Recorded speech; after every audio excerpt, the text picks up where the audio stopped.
వాస్తవం ఏంటంటే వాళ్ళకు పరిపాలన సాధన అయితే లేదు, వాళ్ళకు నడపస్తలేదు, నడపరాక ముఖం బాగాలేక అద్దం బలవుతున్నాడు ఎక్కడికోడు గట్ల.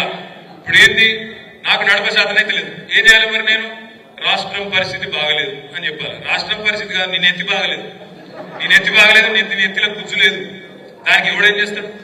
నీకు తెలివి లేక శాతగాక దద్దమ్మవై అడ్డగోలు హామీలు ఇచ్చి, పనికిమాలిన హామీలు ఇచ్చి, 100 రోజుల డైలాగులు కొట్టి, అఫిడవిట్లను పోజులు కొట్టి, దేవుళ్ళ మీద ఒట్లు పెట్టి, ఏదో పీకుతామని ఏదో మీద బిల్డప్ ఇచ్చి వచ్చినాం. వచ్చేయాలి ఏమైతుంది? శాతం అయితే లేదు, ఏం చేయాలో తెలుస్తలేదు. తెలియక ఇప్పుడు ఇంటికి వస్తుంటే ఇక్కడ చూసిన బయట మన కరెక్ట్ గా మన ఆఫీస్ ఎదురుగా టెంట్ వేసుకున్నాం. ఎవరు? సర్వశిక్ష అభియాన్ ఉద్యోగులందరూ టెంట్ వేసుకున్నారు. నేను అడిగితే వాళ్ళని, ఏందమ్మా ఏమైంది అని. ఏం లేదు సార్, ఈ రేవంత్ రెడ్డి సరిగ్గా నవంబర్ 23లో మా దగ్గరకు వచ్చిండు సార్.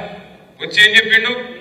మీరు ఛాయ్ తాగే లోపల ముఖ్యమంత్రి అనేటోడు అనుకుంటే ఛాయ్ తాగే లోపల మీ సమస్య పరిష్కారం చేయొచ్చు, ఛాయ్ తాగే లోపల గవర్నమెంట్ ఆర్డర్ ఇచ్చి పంపించచ్చు, ఏముందమ్మా మీ సమస్య అని చెప్పిండు. చెప్పుడే కాదు, నన్ను గెలిపియండి, నేను పిలుచుకుంటా, ఛాయ్ తాగిపిస్తా, ఛాయ్ తాగే లోపల జీవో ఇచ్చి పంపిస్తా అని చెప్పిండన్న. మరి ఆయనకు ఛాయ్ పత్తి దొరుకుతలేదా, పాలు దొరుకుతలేవా, నీళ్లు దొరుకుతలేవా, ఏం దొరుకుతలేదో మాకు అర్థం కాక టెంట్ వేసుకొని కూర్చున్నాం అన్నారు. ఛాయ్ పత్తు మరి చక్కెరను అదేదో లేకపోతే మనం పంపిస్తాం. 22,000 మంది వాళ్ళు ఎదురు చూస్తారు. ఆడబిడ్డలకు చెప్పిండు, కేసీఆర్ ₹1,00,000 ఇస్తాడు, నేను తులం బంగారం ఇస్తాను. మరి ఇప్పుడు బంగారం చేపలు దిగుతలేదా? అయినాడు పుడతలేదా బంగారం? తులం బంగారం దొరకలేదా? సంవత్సరం అయిపోయి ఎన్ని లెగ్గాలైనాయి? 4-5 లక్షల పెళ్లిలైనాయి. ఒక్కలగా నచ్చిందా? రాలే. రుణమాఫీ అన్నాడు. నేను ముఖ్యమంత్రిని అడుగుతున్నా, మళ్ళొక్కసారి వేదికగా అడుగుతున్నా, నిన్న చెప్పినా మళ్ళీ చెప్తున్నా. ఎంత సిగ్గుదప్పిన ప్రభుత్వం అంటే, ఎంత ఇజ్జత్ లేని ప్రభుత్వం అంటే కాంగ్రెస్ ప్రభుత్వం. వీళ్ళే చెప్పారు. ఏం చెప్పారు? డిసెంబర్ 3కు ముందు తీసుకుంటే, అప్పుడు ఆదుకుంటారా మీకు, మనం రైతు బంధు కోసం 7,600 కోట్లు తయారు చేసి పెట్టినాం డిసెంబర్ లో. పోయిన సంవత్సరం ఇదే టైం పెడితే రేవంత్ రెడ్డి ఉత్తరం రాసిండు ఎలక్షన్ కమిషన్, మీరు అర్జెంటుగా ఆపాలి, లేకపోతే ఎన్నికల ప్రభావం పడుతుంది, కేసీఆర్ మళ్ళీ రైతులందరూ మళ్ళా ఓట్లేసి మళ్ళా గెలిపిస్తారు, మీరు ఆపుండ్రి అని ఎలక్షన్ కమిషన్ ఉత్తరం రాశారు. రాస్తే ఎలక్షన్ కమిషన్ వాళ్ళు ఎన్నికలు ప్రభావితమైతే అని చెప్పి ఆపేశారు. అప్పుడు ఏం చెప్పిండు రేవంత్ రెడ్డి? డిసెంబర్ 3కు ముందు తీసుకుంటే ఎకరానికి 5,000, డిసెంబర్ 7 తర్వాత తీసుకుంటే ఎకరానికి 7,500 అన్నాడు. 7,500 కాదు, 75 పైసలు ఇచ్చిండు అవి. 75 పైసలు ఆ రోజు మనం ఏదైతే కూడబెట్టిపోయినామో 7,500 కోట్లు, అవి మళ్ళా 3-4 నెలలు సదానికి గవే ఇచ్చిండు. దాని తర్వాత పార్లమెంట్ దాకా ఇచ్చిండు. ఎప్పుడైనా నాట్లు పడేటప్పుడు పడతాయి రైతు బంధు పైసలు, కానీ నేనున్నప్పుడేమో ఓట్లు పడేటప్పుడు పడ్డాయి పైసలు. ఒకట్లుంటది కాంగ్రెస్ పెట్టుకుంటే.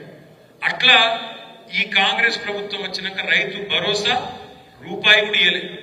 మనం దాచిపెట్టిపోయిన రైతు బంధు పైసలే ఒక్కసారి ఏడిపించి 6 నెలలకు ఇచ్చిండు తప్ప ఈ సంవత్సరంలో ఒక్కటంటే ఒక్క పైసా కూడా రైతుకి ఇయ్యని ముఖ్యమంత్రి రేవంత్ రెడ్డి. అదొక్కటే కాదు, మీకు యాదుకుండాలి, ఏమన్నాడు ప్రతిపక్షంలో ఉన్నప్పుడు? 3 పంటలకు ఇయ్యాలి.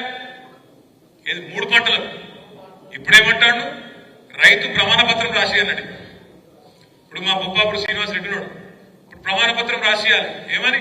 నేను సాగు చేస్తా, నేను ఖచ్చితంగా వ్యవసాయం చేస్తా అని రైతు ప్రమాణ పత్రం రాసి అధికారులకి అన్నాడు. కేసీఆర్ ఉన్నప్పుడు మీరు ఎక్కడైనా దఫ్తర్కు పోయినా రైతు దరఖాస్తు పెట్టిండా రైతు బంధు కోసం? ఎవరికైనా దండం పెట్టినవా? ఎక్కడ దండం పెట్టేది లేదు, దరఖాస్తు పెట్టేది లేదు. దఫ్తర్కు